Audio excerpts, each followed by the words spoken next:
Hello friends, welcome to FDS pharmacy.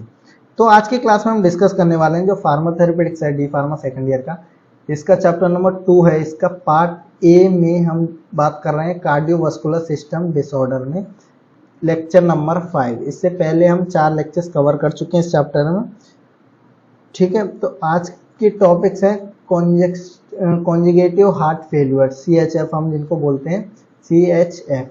इसके बारे में आज की क्लास में हम डिटेल में देखने वाले हैं। इसके टाइप देखेंगे, ईटियोलॉजी देखेंगे, pathogenesis, clinical manifestation, non pharmacological management और फार्माकोलॉजिकल मैनेजमेंट। अगर आप इनकी पीडीएफ डाउनलोड करना चाहते हो तो हमारी वेबसाइट पर से कर सकते हो, fdspharmacy.in, और डिस्क्रिप्शन में लिंक है, वहां से भी जाके आप डाउनलोड कर सकते हो। टेलीग्राम चैनल को जरूर ज्वाइन करें, वहाँ पे हम डेली अपडेट डालते रहते हैं, जिससे क्या है आपकी एग्जाम की प्रैक्टिस अच्छे से हो जाएगी। तो चलिए आज की क्लास को हम स्टार्ट करते हैं। सबसे पहले हम देखते हैं conjugative heart failure. Conjugative heart failure is a condition in which a heart fails to pump blood in quantity sufficient to fulfill the body requirement। यानी conjugative heart fail का मतलब है ये एक ऐसी कंडीशन है जिसमें हार्ट जो है वो फेल हो जाता है, यानी वो काम नहीं करता है जितना ब्लड उसको पंप करना चाहिए, मतलब क्वांटिटी की जितनी सफिशिएंट है बॉडी को फुलफिल करने के रिक्वायरमेंट के, वो उतना नहीं कर पाता है। ठीक है, उससे हम बोल देते हैं कॉन्जुगेटिव हार्ट फेलियर। यानी सिंपल वर्ड्स में कहे, जो हार्ट है ये फेल हो जाता है, पंप नहीं कर पाता है ब्लड जितनी क्वांटिटी जो सफिशिएंट है बॉडी की रिक्वायरमेंट है उसको पूरी करने के लिए। देखिए, ये नहीं तो और क्या आप डेफिनेशन बोल सकते हो, it is a condition in which heart is unable to generate enough cardiac output to fulfil the minimum requirement of blood. ठीक है, इस तरीके से आप कुछ देख सकते हो। ठीक है, यानी जो हार्ट है ये क्या है कि ये ब्लड उतना सप्लाई नहीं दे पाता, यानी ब्लड पंप नहीं कर पाता जितना बॉडी की रिक्वायरमेंट है, तो उसे हम क्या बोलते हैं, CHF यानी conjugative heart failure. Narrow heart arteries, coronary artery disease और high blood pressure makes the heart too weak और stiff to fulfil and pump efficiently. यानी या तो जो हार्ट की आर्टरीज है वो पतली हो जाती हैं, यानी जैसे इतनी है, ठीक है, वो इतनी हो जाती है, यानी नैरो हो जाती हैं। ठीक है, या कोरोनरी आर्टरी डिसीज होने की वजह से या हाई ब्लड प्रेशर होने की वजह से क्या होता है कि हार्ट जो है वीक हो जाता है और stiff to fill and pump efficiently, यानी ये क्या है, पंप नहीं कर पाता है, ब्लड पंप नहीं कर पाता है। ठीक है, thus this condition give rise to CHE, यानी ये कंडीशन CHE को मतलब CHE कंडीशन ये बनाती है। ठीक है, अगर आपके हाई ब्लड प्रेशर हो गया या जो हार्ट की आर्टरी से नैरो हो गई, तो ये किस कंडीशन को करता है, मतलब CHE को। इससे द्वारा क्या कंडीशन होती है, CHF की, यानी कॉन्जुगेटिव हार्ट फेलियर। नेक्स्ट अब हम टाइप्स देख लें तो ये 4 तरीके के होते हैं। एक होता है लेफ्ट साइड हार्ट फेलियर। इसमें क्या होता है, जो fluid backup in the lungs cause shortness of breath, यानी जो फ्लूइड होता है बैकअप इन द लंग्स, वो क्या करता है, मतलब उसको ब्रीथ नहीं मिल पाती है। ठीक है, यानी सांसें नहीं मिल पाती हैं, यानी breathe properly, shortness of breathing हो जाती है। सेकंड हम बात करें right side heart failure, fluid backup in abdomen, यानी जो फ्लूइड है ये बैकअप हो जाता है किसमें, एब्डोमिन में, लेग्स में, फीट, कॉज स्वेलिंग, इससे क्या होती है, स्वेलिंग यानी सूजन आ जाती है।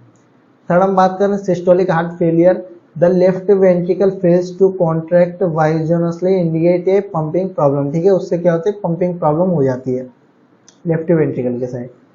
Diastolic heart failure also known as a heart failure with preserved injection fraction, यानी इसे हम और क्या बोल सकते हैं, हार्ट फेलियर बोल सकते हैं। क्यों, क्योंकि विथ प्रिजर्व्ड इंजेक्शन की वजह से।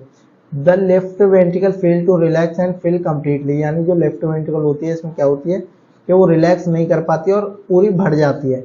इंडिकेट ए फीलिंग प्रॉब्लम, उससे क्या होता है कि वो फीलिंग प्रॉब्लम हो जाती है। ठीक है, तो ये 4 तरीके के जो है कॉन्जुगेटिव हार्ट फेलियर हैं। ठीक है, अब हम बात कर लेते हैं ईटियोलॉजी की। ईटियोलॉजी मतलब कॉज, यानी किस वजह से ये होते हैं। तो देखिए, प्रीलोड की वजह से होते हैं, टू मच या टू लो प्रीलोड की वजह से होते हैं, या आफ्टर लोड की वजह से होते हैं, स्लो या हाई हार्ट रेट की वजह से होते हैं, वाल्व डिसफंक्शन की वजह से होते हैं, कॉन्ट्रैक्टिलिटी डिसऑर्डर जैसे intestine health of heart muscles, और कार्डियोमायोपैथी की वजह से भी हो सकते हैं, यानी हार्ट मसल्स की डिसीज की वजह से भी, एनी हार्ट वाल्व डिसीज की वजह से, जैसे हाई ब्लड प्रेशर की वजह से, फीवर की वजह से, या एनी कॉन्जेनिटिव हार्ट डिफेक्ट की वजह से भी आपको देखने को मिलती है। ठीक है, ये सारी प्रॉब्लम्स की वजह से आपको देखने को मिलती है।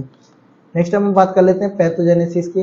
व्हेन प्रीलोड या कॉन्ट्रैक्टिलिटी और या after load heart rate effect badly due to any reason, यानी जो हार्ट रेट होते हैं ये बैडली इफेक्ट होते हैं। Heart become unable to generate enough cardiac output, ये जो हार्ट है ये इनफ आउटपुट नहीं बना पाता जितना ही रिक्वायरमेंट है बॉडी को।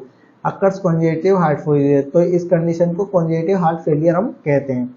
या प्रीलोड की वजह से हो गए, या कॉन्ट्रैक्टिलिटी या आफ्टर लोड की वजह से हार्ट रेट जो इफेक्ट होती है, ये तो पता ही है। यानी देखिए पहले हुआ प्री लोड की वजह से, मान लो उससे क्या हुआ कि जो हार्ट रेट है वो इफेक्ट हो गई,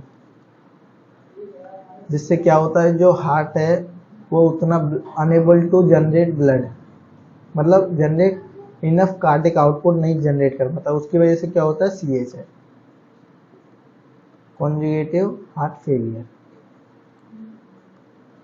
ठीक है, नेक्स्ट अब हम बात करते हैं क्लिनिकल मैनिफेस्टेशन या सिम्टम्स के बारे में। तो सबसे पहले ब्रीथिंग प्रॉब्लम मिलती है व्हेन, उसके बाद व्हेन एक्टिवली पेशेंट में फील टायर्ड एंड वीकनेस, यानी पेशेंट को, ठीक है, यानी टायर्डनेस देखने को मिलती है, वीकनेस हो जाती है लेग्स में। स्वेलो एंकल, यानी एंकल स्वेलन हो जाती, लेग्स पे हो जाती है, एब्डोमिनल पे भी हो जाती है। वेट गेन या अग्री टू यूरिनेट एट नाइट, मतलब यूरिनेशन ज़्यादा लगती है नाइट में। और पल्पिरेशन यानी रैपिड या इनरेगुलर हार्ट बीट होने लगती है। ड्राई हैकिंग कफ, ठीक है, ए ब्लोडेड और हार्ड स्टमक हो जाता है, और अपेंडिट लूज या नोसिया। ठीक है, ये सारे सिम्टम्स आपको देखने को मिलते हैं। नेक्स्ट हम बात करते हैं नॉन फार्माकोलॉजिकल मैनेजमेंट। तो सबसे पहले इसमें आती है डाइट, यानी he should take healthy diet लेनी चाहिए, अवॉइड टू मच सॉल्ट, यानी सॉल्ट को अवॉइड करना चाहिए। अब सेकंड हम बात करें तो fluid, he should take limited fluid substance, यानी उनको लिमिटेड ही फ्लूइड सब्सटेंस जो है खाने से, मतलब लेनी चाहिए। थर्ड हम बात कर लेते हैं alcohol, he should avoid alcohol, alcohol उनको अवॉइड करनी चाहिए। Smoking, he should avoid smoking, smoking भी उनको अवॉइड करनी चाहिए। Heavy workload, he should avoid heavy workload, उनको हेवी वर्कलोड भी नहीं करना चाहिए। ठीक है, ये सारे नॉन फार्माकोलॉजिकल मैनेजमेंट हैं। अब हम बात करते हैं फार्माकोलॉजिकल मैनेजमेंट के बारे में। तो AC इनहिबिटर ले सकते हैं, जैसे लोस्टेन हो गया, वेलेस्टेन, कैप्टोप्रिल, रिमिफ्रिल हो गए। ठीक है, they made easily the blood flow, यानी ये क्या करवाते हैं, ब्लड फ्लो करवाते हैं इजीली। बीटा ब्लॉकर हो गए, जैसे प्रोपिनॉल हो गए, या डायरोटिक्स हो गए, क्लोरोस्टेनाइजाइड या एसिटोएलेमाइड या स्पाइनोलेसिटोन। ठीक है, ये सारे हो गए नॉन फार्माकोलॉजिकल मैनेजमेंट। ठीक है, तो आज की क्लास में हमने क्या क्या देखा, देखिए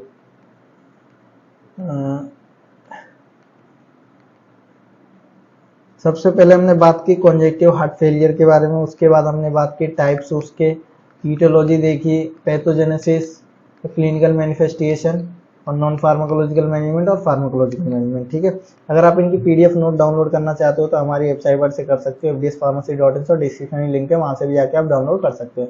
टेलीग्राम चैनल को जरूर ज्वाइन करें, वहाँ पे हम डेली अपडेट डालते रहते हैं, जिससे क्या है आपकी एग्जाम की प्रैक्टिस अच्छे से हो जाएगी। लाइक करें, शेयर करें अपने फार्मेसी फ्रेंड्स में, और चैनल को भी जरूर सब्सक्राइब करें। Thank you for watching the video.